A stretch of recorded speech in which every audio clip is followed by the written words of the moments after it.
Haven't did a video in a minute. But it should be obvious what I'm about to talk about.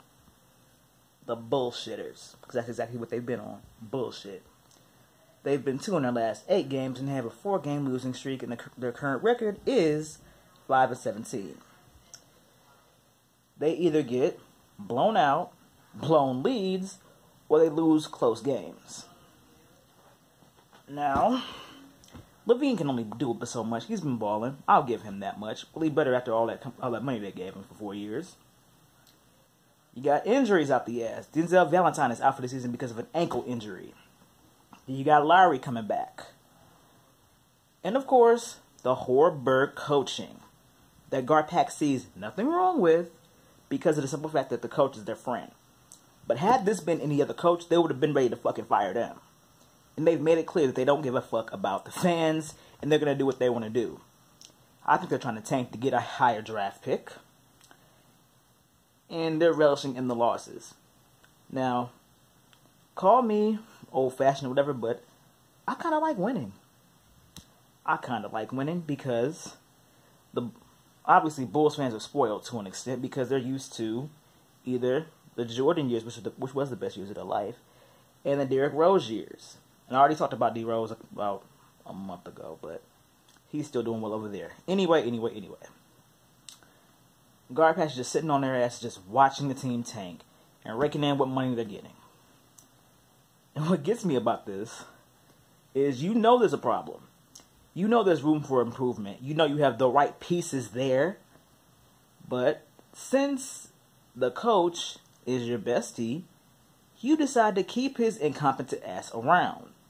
But had that been me, your ass would have been out the fucking door.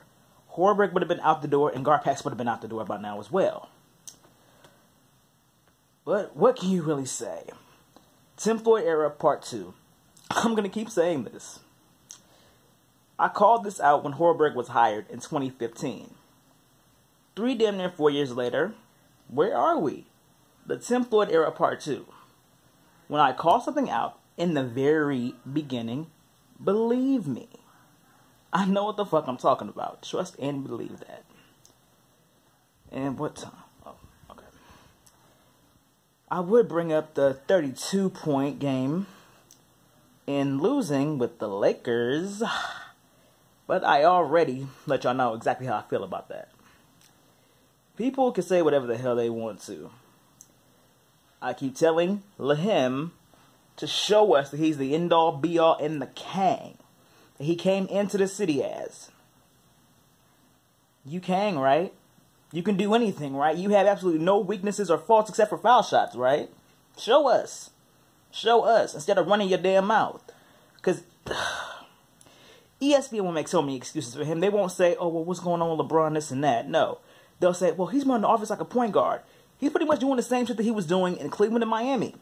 Doing what the fuck he wants to do and not listening to anybody's coaching. And they're saying LeBron has the keys. LeBron doesn't have shit but the keys to his balls and his feelings.